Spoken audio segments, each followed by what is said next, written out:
Sometimes they're behaved. I would say this is our number one question that we get. It is all about this thing right here. Okay. I tend to just try to fish myself. Doesn't always go to plan.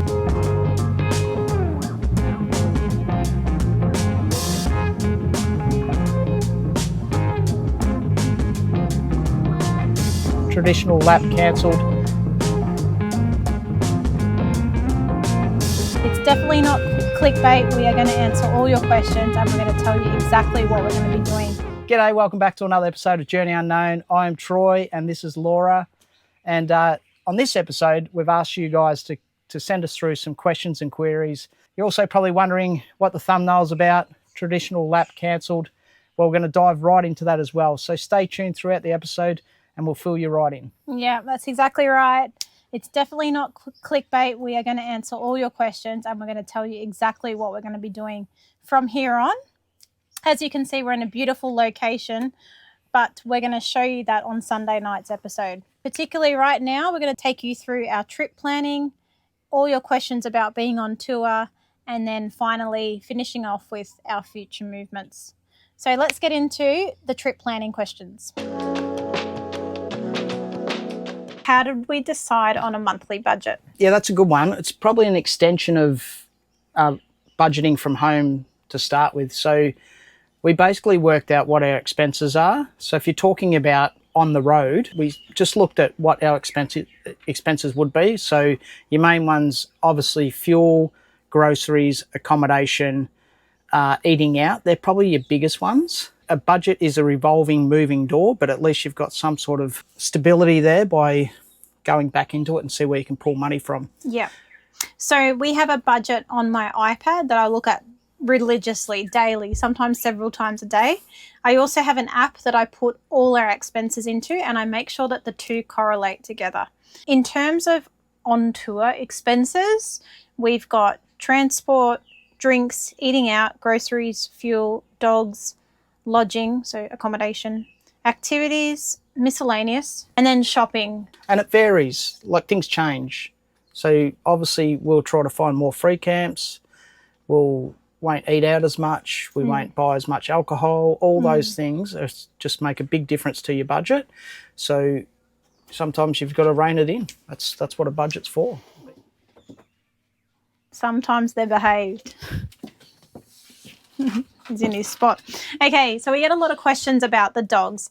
Our dogs are Hungarian Vizslas. They are the most loyal human type of dogs you can ever get. We've got 3. Coco is going to be 10 on Wednesday. Then we got Molly. Molly lives at the farm with Bill and she is going to be 5 this year. And then we got Texie Boy last year. Texie? AKA shitbrick. He was born on New Year's Eve last year, so he's just about 13, 14 months old, and he's still entire. So we're hoping to breed with Tex, but that's if we can find him a beautiful little girlfriend. They do keep us on our toes, but we absolutely love our dogs, and yeah, I can't imagine life without a dog or without a Vizsla, in fact. But that's not your question. The question is, what sort of preparation did we do for them before we took them on tour? Now, our dogs have been traveling with us for so long. They're very well accustomed to camping and traveling in the car. So you would have seen in the Land Cruiser, they've both got their separate areas. They've got their own beds and they're very well secure. Aside from that, both dogs are on their monthly worming tablets. So worming, ticks and flea tablets. So we use NextScar Spectrum and that covers all of that. We've got Coco's vaccination certificate and Tex's vaccination certificate. I keep them with us at all times for 2 reasons. 1, they need to have their annual vaccination. And 2, that's important because if you need to put your dogs into a kennel, they want to see your last vaccination record and make sure they're up to date. So anyway, monthly tablets, keep your vaccinations up to date, take them with you, and then take any tablets that you need. So here I have a little pet care container. So we've got 2 NextGuard tablets left. I use their anniversary dates. It's easier to remember. So Coco's is the 22nd, Tex is the 31st or the 1st of every month. I do get them in a pack of 6. It's cheaper to get a pack of 6, and then normally just under $100 at Pet Barn with a membership card. These tablets I've got here, I don't use very often. These are a type of hemp tablets for dogs. So I got these for Coco when she got really anxious. If I give them to her, it actually can make her feel worse. I haven't tried it with Tex, but if I really need to use them, I will. You might have noticed I got some tablets in here as well. They were for Coco when she was having severe vomiting. So I've got those on hand in case Coco or Tex are very sick. I can give them those tablets to stop the vomiting. And then these tablets, which cost us an absolute fortune, is for allergies. So Coco is known to have allergies back home, which is seasonal from all the grasses down where we live. And normally she'll get an injection, which lasts her the whole 6 months. But these are pretty much the same cost as an injection, and I can use these for Tex as well. But yeah, they were very expensive. They're about $300 for 70 tablets. So they sit there. So that's it. So we are very mindful of our dogs on tour. They get fed morning and evening. They get their tablets monthly, and they have their vaccinations up to date. Coco actually has pet insurance. Tex doesn't. We just have to deal with him if something happens. Little shit brick. We only had 2 questions about the trip planning. It was pretty straightforward. We have touched on that earlier. Now we'll get into your questions about being on tour.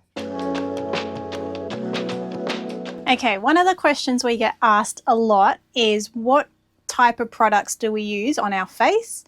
How do we maintain ourselves on the road? And obviously, how do we look after ourselves? So I'm going to wrap that all into one. Let's go into the bathroom. I've already got the Misto's products left out because he's out working on the kayak at the moment. Obviously, at Christmas, I get all the guys a little beauty pack for their Christmas sack. So Troy's running with some Rexona body wash. Got the matching Rexona deodorant. And then I also got him this for the aging man. It's some L'Oreal moisturizer. It smells so good, by the way. I did want him using it every night or every morning, but he only just told me this morning that it burns his face. I'm like, why didn't you tell me that before? So he doesn't use this. He just uses sunscreen. So that's all the Misto uses. We've both got a little box in the bathroom. So this is Troy's. And then I've got mine down here with all my products in it. One thing that we have always done together is a little hair, body, face routine on Mondays. So we call it Maintenance Monday.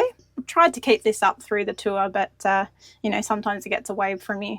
Today is Monday though, and I've just had a shower. I haven't brushed my teeth or anything yet. First thing I'm going to do is just check the face. If I need to pluck any eyebrows, I'll do that. Then I'm going to put a face mask on, and then I'll show you the rest.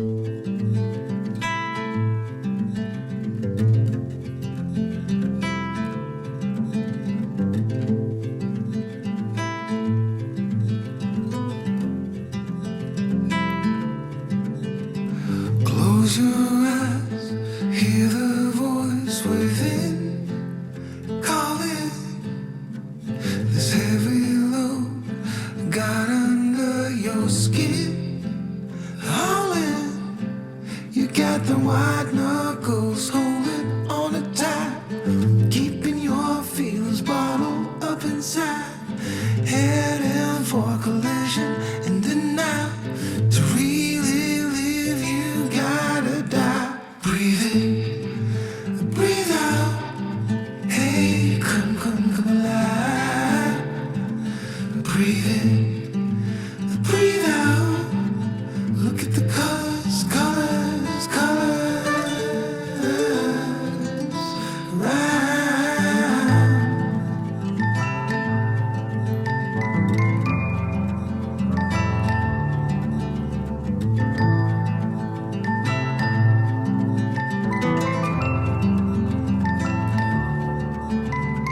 Moments pass, make this one count. Untie. You're so good at dragging yourself down. Why?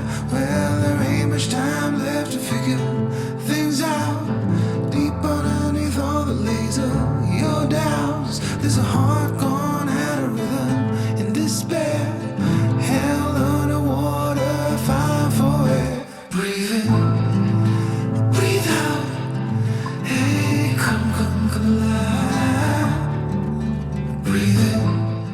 Okay, so that is how we look after ourselves on the road. Apart from that, I do like to get my hair coloured and my nails done, but that's only when we're in a major town and we can afford it.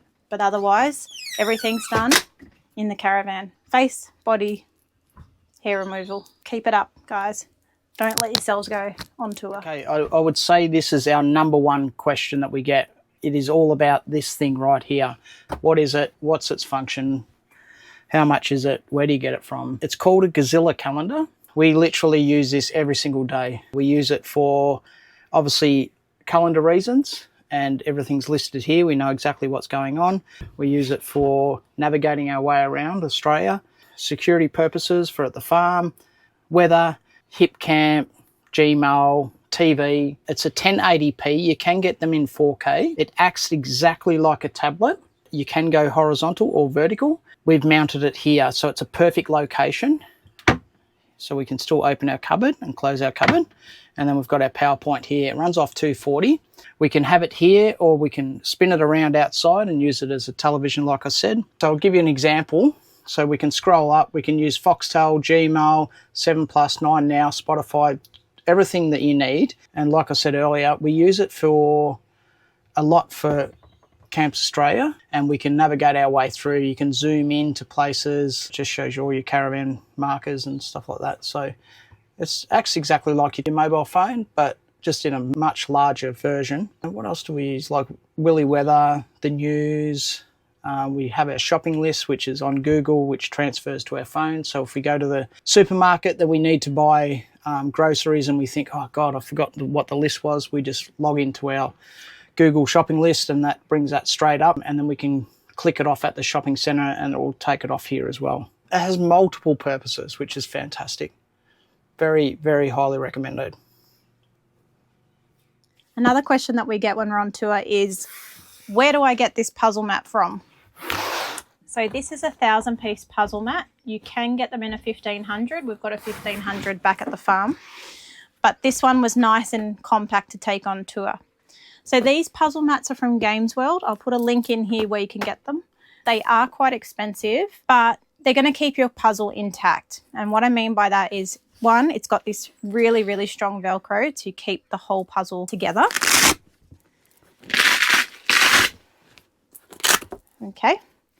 Then you've got 2 inserts, which I put on top to hold your puzzle in place. But I also use it to try and put certain colours together or certain objects together. So you've got 2 of these. And as you can see, I'm doing a puzzle at the moment.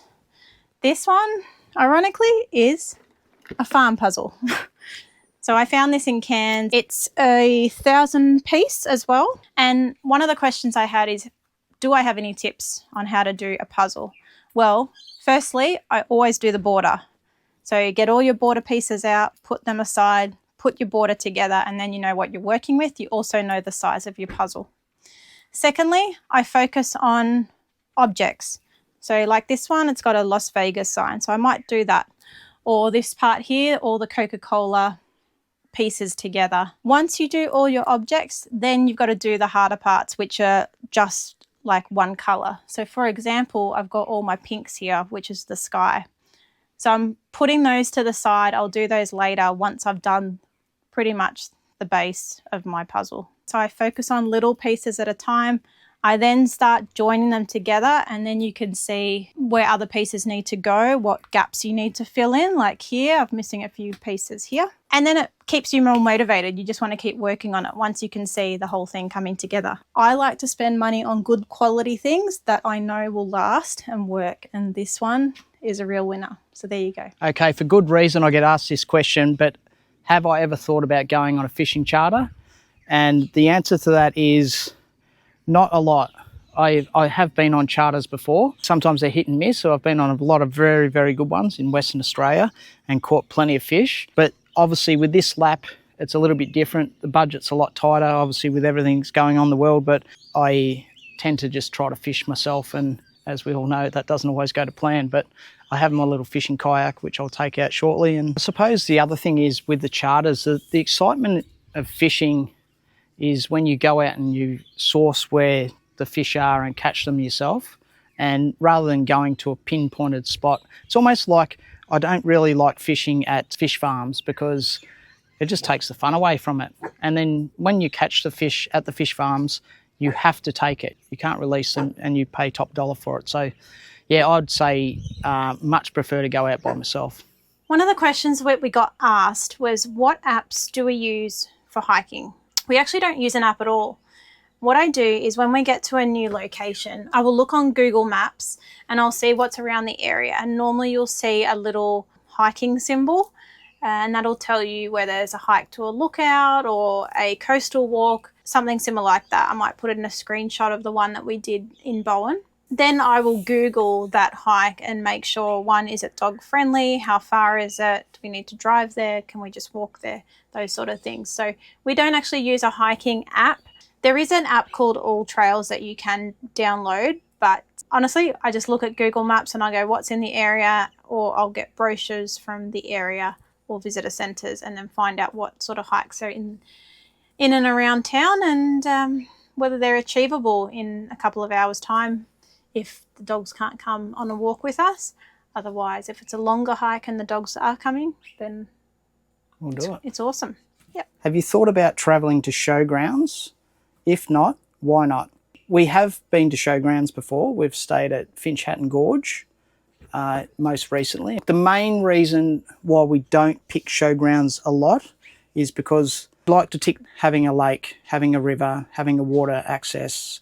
We like to tick you can have fires. We like to tick, is it dog friendly? We don't just want to be looking at an oval. It's fine if you want to base yourself somewhere for a long period of time, so it's quite cost effective. Leave your caravan there, shoot off and go and do things in the local town. I think that's a great reason to utilise showgrounds.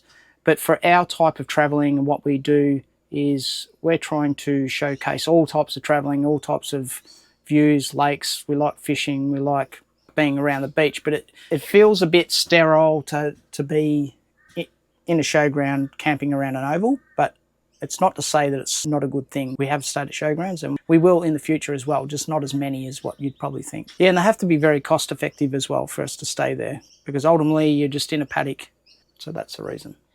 A very good question has come through about fuel. Are you still finding places with fuel or have they run out? We haven't been to one servo that's run out of fuel.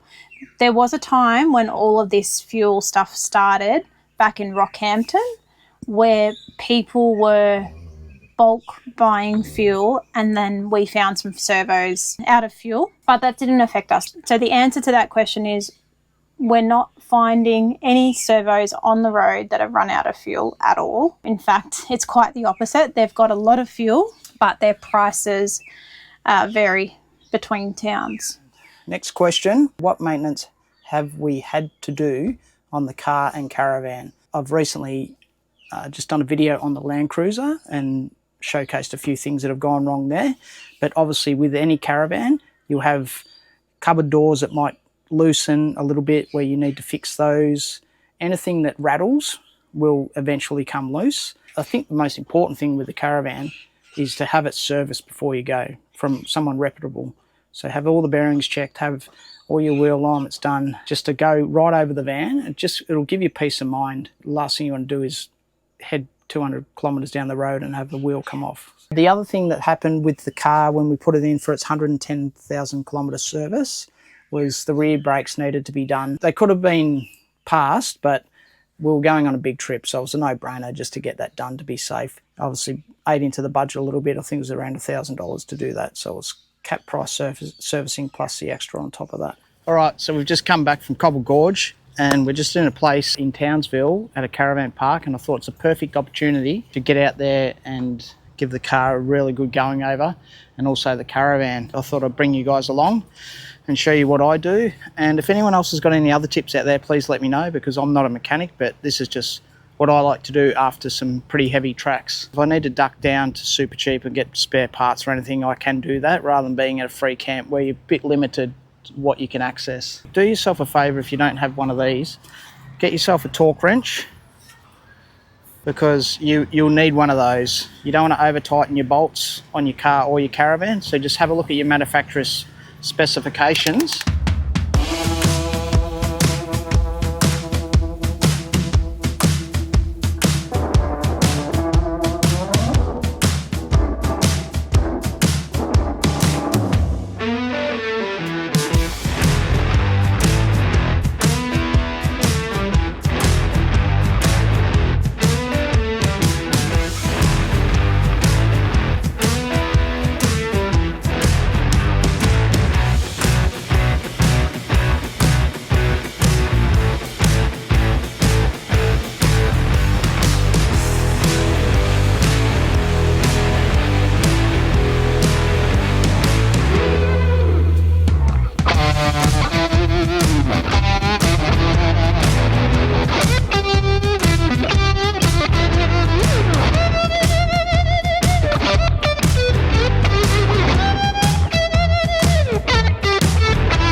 If we didn't have YouTube, would we still be traveling? Yeah, 100%. We were traveling before YouTube in our own right, even though Laura had a channel before she met me and I had a channel before I met her. It's in our blood, really. We've travelled as children by ourselves, and I've travelled mostly around Australia when I was a kid, and Laura's done the same by herself and with Coco. So we would still be doing it. Ultimately, yeah, we've always loved traveling and camping, and we both had enough of the traditional 9 to 5 working. So I had enough of the corporate world, so I really wanted to leave that. Troy had his business for so long that he had enough of it, and we saved up a lot of money to go traveling. So even if we didn't have YouTube, we still had the money to go traveling, and then we'd just work it out. So we'll continue to do it even if YouTube's not there. So Yeah. hopefully that answers your question. So we have answered your questions on trip planning. We've answered your questions about being on tour and some of the things that we like to do in the car and caravan.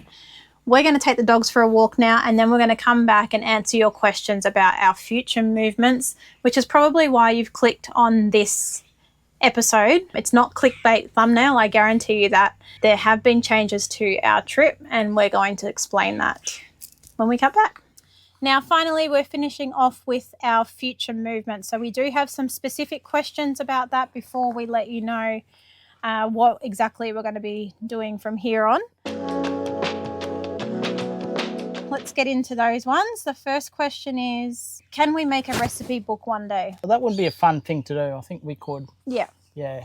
We've actually sold 35 ebooks and e-puzzles, and my goal is to get to 100. So if you don't know where those are, they're on our Shopify store. I'll put the link here. Have a look. They're very, very cheap. Once I get to 100 orders, then we might make a recipe book. We love cooking, so it's probably a no-brainer. Now that we have close to 17,000 followers, on average, what percentage are you getting and making on YouTube? Look, it varies. Advertising that actually pays through Google, and we make from some months could be $1,500, some months could be $4,500. Yeah. It just depends on how many episodes out throughout that month, how many people watch the adverts, and how many views you get. It's not so much on subscriber base. It's all about the views and how long people watch your episode for. So they're the most important things. So you're right. We are almost at 17,000 followers, which is so exciting. Our goal is to at least get to 20. In terms of making money on YouTube, it fluctuates. We are not going to delve right into that now. What we're going to do is we're going to see out the year, and then early next year we'll do a whole video on how much we made from YouTube this year, because it's not for everyone. There's a lot of work that goes into it. You can make little amounts of money and you can make a lot of money, but it's about the views, the ads, and your subscriber base. So yeah, that's right. Well, for our particular channel it is, because as you know, people that follow our channel know that we don't get sponsored, and we get plenty of emails about wanting to, advertise certain products, and we decline to do that because most things we already have anyway, like Blue Eddies, and we've used them. We know what they're like. We don't need a free one, and we don't really want to make our channel about selling products all the time. We want to build our Journey Unknown brand, and that's the reason why we're solely by ourselves. Yeah, we pride ourselves on growing our channel organically, and by that I mean our subscriber base really enjoy our videos, and therefore the views match the subscriber count. And also we buy our products. If we need something, we will buy it with our own money. Let's talk about our original plans. Where are you guys traveling to? So let's tell the viewers what our original plan was. Okay, so if you started from the start, we had 6 months to travel Australia, and we started off in South Australia, went over to Tasmania, did a little bit in Victoria, up through New South Wales, into Queensland, spent a bit of time around Cairns, and throughout those areas things changed with, the world and everything like that, as everyone's aware of. But we started to think about our traditional that mightn't be viable at this stage. Our intentions were to get up near Weipa and see a bit around there and then cut across. Obviously, we had Cobble Gorge in mind and also Corumba. We had King Billy booked in to fly out of Normanton back to Cairns and then Cairns to Melbourne. And that was on the basis that we had booked to go from Cobble Gorge to Corumba on the Gulf of Carpentaria. And we were so excited about that until Jetstar moved their flight forward. Yeah. It's not often that they do that. Normally they delay your flights, but this time they've moved it forward, which means his layover from Normanton to Cairns and Cairns to Melbourne was too short, and there was a risk that he wouldn't make it. That stresses out enough being at airports, let alone having to worry about that. So at the time, fuel was, mid $3 mark, and we thought, you know what, stuff it, we'll cancel Karumba, we'll turn around and we'll go back to the coast. But instead of going back the way we had already been to Cairns, we decided to go a bit more south, and we went down to Townsville. Like anything in life, you've got to be flexible. Things change and it's out of our control. Our plans changed just purely because we had to get King Billy either back to Cairns or Townsville, and now we're just playing it by ear. We're trying to slow down as much as possible because of fuel. But that brings us on to the final question, and probably the biggest question you guys all want to know. With the prices of fuel, has this changed our plans at all? Yeah, 100% it has. I think it's most people that we've met on the road have actually changed their plans for obvious reasons. We still have a few things in the background that while we needed to change our plans, and one major one is my factory was supposed to be leased out on the 1st of March, and with the war and everything that's going on, obviously businesses are a bit shy to sign documents to lock things in for long term, which I get. So that's put a real spanner in the works. The other spanner in the works is clearly the elephant in the room, fuel prices. We budgeted for $2.50 max, and now we're up to, yesterday it was at $3.80. And there's no real end in sight. No one's got a crystal ball. Obviously, we left on our big lap before this crisis even started. So we've been trying to manage it as best we can, and cutting down on different things to be able to stay out on the road as long as we can. And then I guess the third and final reason that our plans have changed is because our caravan is for sale. So we advertised our caravan at the end of February. You guys have seen that. I'll put the little link here. It's on Facebook Marketplace and it's on Caravan Sales. So we've paid the money to advertise it properly. We've had quite a bit of interest in the caravan. The problem is that it's not in Melbourne for people to look at. We're not silly enough to realise that things are going to take a while to sell now, so we're fine with that. The caravan will sell when it sells, so we're not overly stressed about that situation. We're just navigating our way to some great campsites that we're doing right now. There's no real end date apart from our 6-month period. It just means that the traditional lap is cancelled. What that means is that we are not going over to Northern Territory or Western Australia at this point. We're not even going to spend that type of money to get over somewhere so far and remote. We can't really afford to be stuck somewhere either. No. Let's be fair. We've got Harrison, we've got Dad at home. We need to make sure that we're wise in what we do, and we've got to do what's right for the family. Yeah. And that means not going in the middle of nowhere where you can't actually afford to get home if fuel prices are $6.50. No one knows. If we need to get to an airport quickly, we've got the ability to do that. Caravan is up for sale, so we don't want to be travelling into Northern Territory and then someone messages us and says, I love your van, I want to buy it. And we've spent the money in fuel to get there. We've travelled all that way and now we have to go back to Melbourne. So we need to be thinking economically here.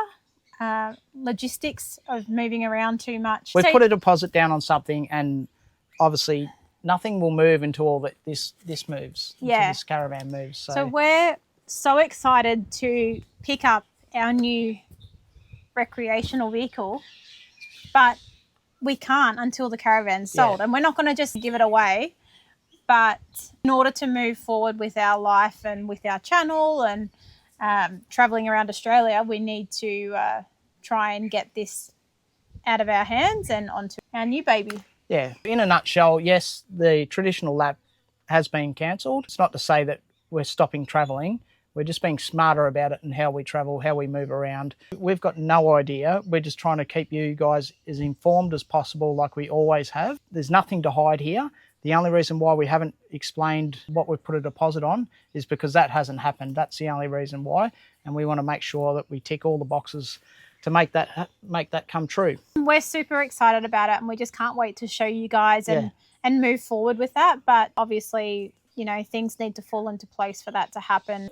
I won't talk about that because I get too excited, and I don't want to get too excited because it can fall through, and that's the thing with these sort of things. If it's meant to be, it'll be. We are genuinely so excited to share it with you guys. So keep tuning in each week. If it does fall through, we'll definitely let you know. But at this stage, it's full steam ahead. We are still traveling. We are still doing everything that we can to produce 2 episodes a week for you guys. We're still as authentic as from day one. So if you enjoy the channel, please think about subscribing. It really helps us grow. And thank you for everyone that comments every single week and puts out their time to tune into our channel. Like, it means everything to us, and it's the reason why we're still on the road now. Otherwise we would have been gone a long time ago. Yeah, we get so many messages like, we can't wait for Sunday night, we can't wait for Wednesday night, we can't wait to see where you guys are next week. And we love being up to date because we want you guys to be up to date. It's real time. You guys are literally getting what we're doing in real time. Yeah. Thank you so much to everyone who has donated to our Pay ID. Oh, crazy. That is so helpful. And we want to buy a new camera. So any donations that we get we're putting that money aside. It's not for fuel. It's purely to go to a new camera that we want for our new journey.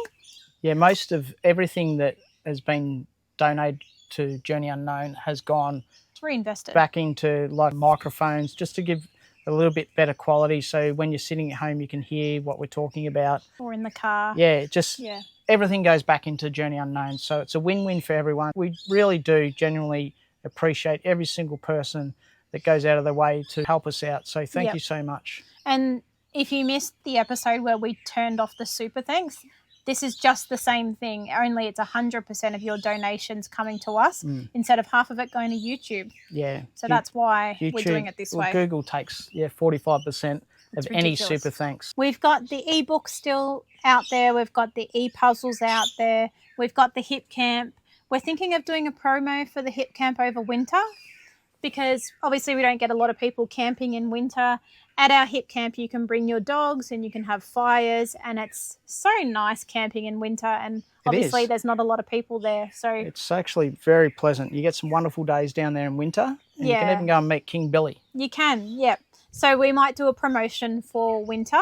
Anyway, we hope you guys have enjoyed this episode. It's not our traditional traveling episode. That'll come on Sunday night. But you guys had so many questions that you needed answered. And we wanted to give you our honest, up-to-date opinion and facts as to what we're doing. Like Troy said, we're still traveling. We're in Queensland and we're finding some amazing camps. And we still will. Yeah, like things happen for a reason. We will see you on Sunday night. We're just going to enjoy this area. And then we'll tell you where this is. That's bloody beauty. So good. Thanks, guys. Have a great week. And if you've got any more questions, just drop it in the comments and we'll answer them for you. Thank you. See you guys.